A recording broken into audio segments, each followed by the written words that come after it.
I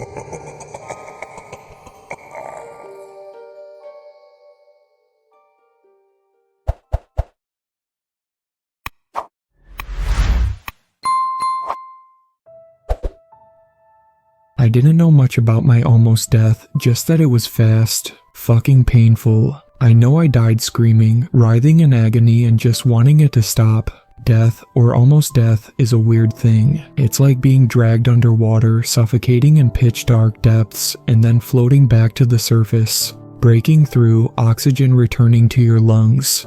Awakening upside down on a sun lounger with no memories, but my name was not what I was expecting to be on the other side. I was always curious about the possibility of an afterlife. I was brought up in an atheist household, but there was a part of me that believed in something after death. Not quite the white pearly gates, but definitely not the suffocating and yet peaceful oblivion my parents believed in. Mom was convinced there was just the dark, while Dad was more accustomed to reincarnation.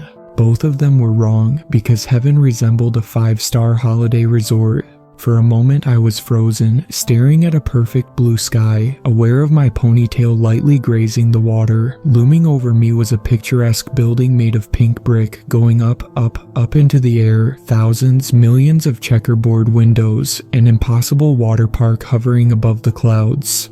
The pool I was half submerged in, and that shimmered above me, was made of diamonds. The afterlife for young people was spring break. I was transfixed, hypnotized by this beautiful place before I slipped into the water head first. There was a suppressed memory there somewhere, my idiotic child self forgetting I couldn't swim in the deep end.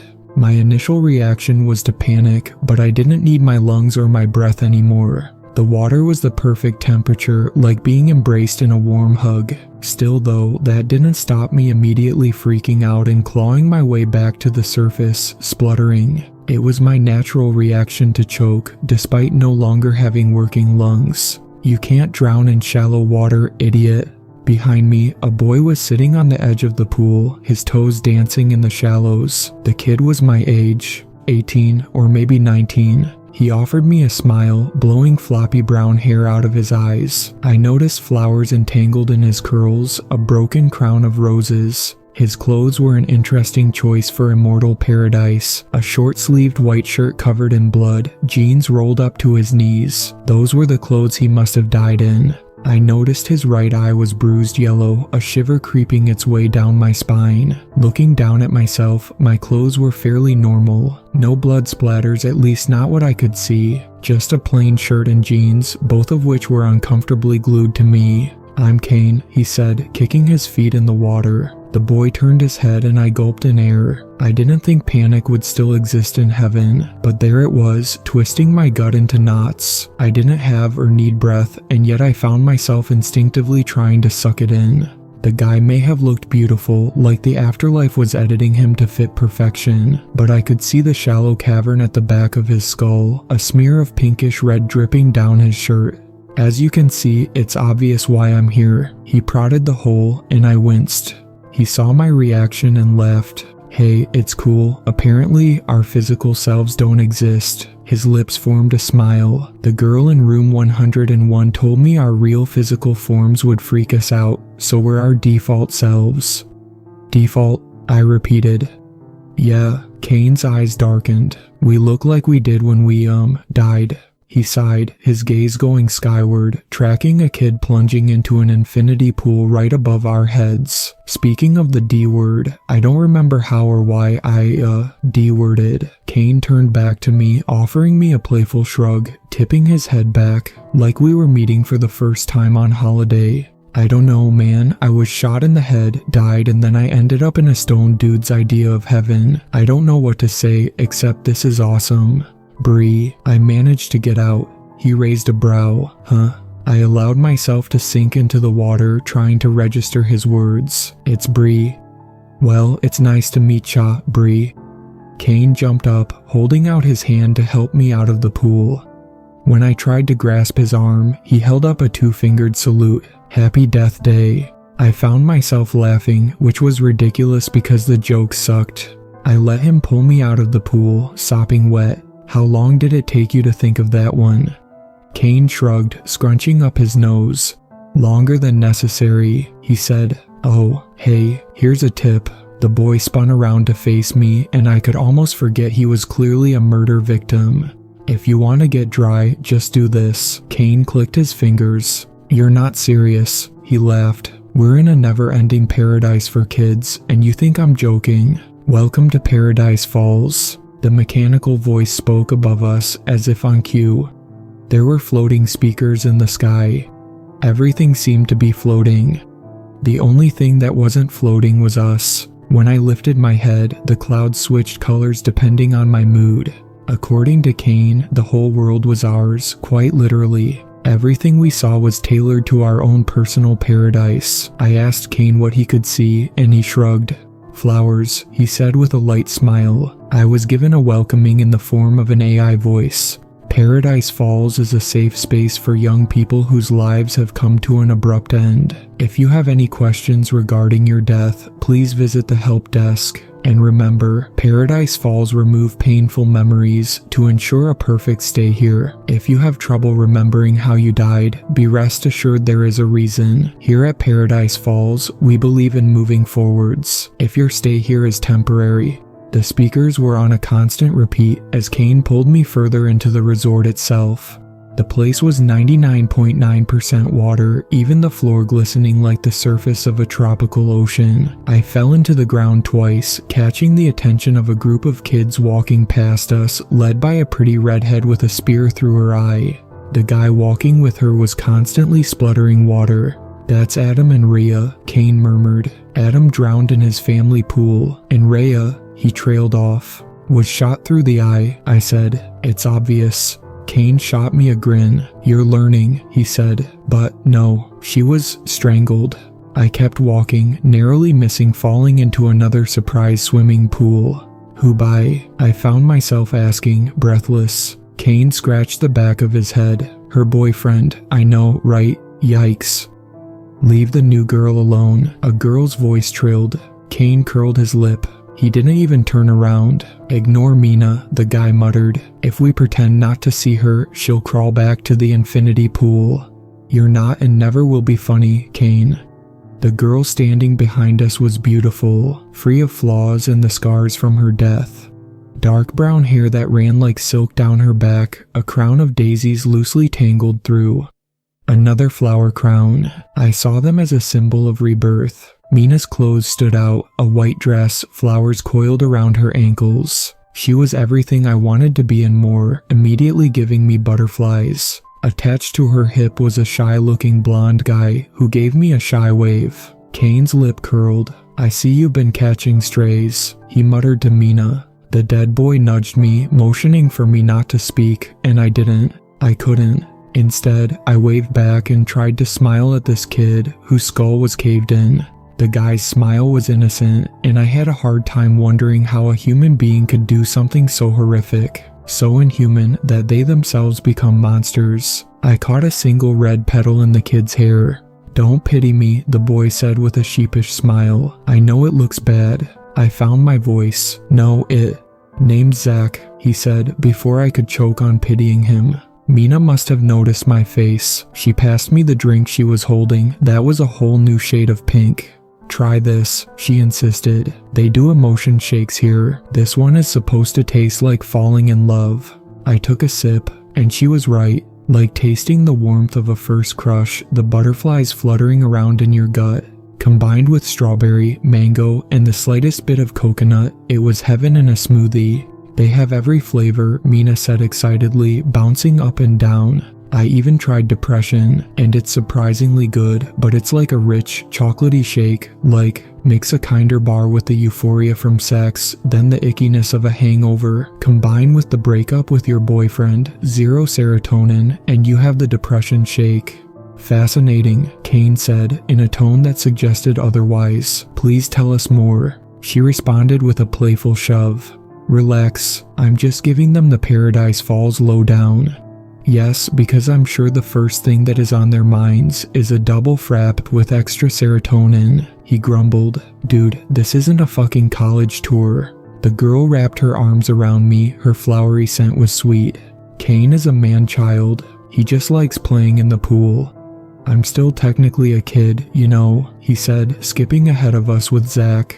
The two guys were standing on a golden bridge ahead, looking out into the expanse of water that bled into the sky. Mina was still talking, her hand wrapped around my wrist, but I was suddenly far too aware of her smell. Flowers, rich and sweet, like jasmine. Dirt, filth clinging to her skin, mixed with cheap perfume. Oh, and on Wednesdays, they actually sell shots of serotonin. It's like a legal high. I was aware of the girl hugging me, her hair lightly brushing my cheeks, but Mina's face was in my mind, her smell choking my nose and throat. Flowers. I knew her stink, and I knew my body's reaction to it. She wasn't supposed to feel and smell so familiar, so real, because I had never met her before stepping foot in Paradise Falls. My memories, however, were full of her, suffocated with her. All it took was one splinter of memory, and my heaven was crumbling. Paradise Falls faded like it never existed, and I was back in the real world.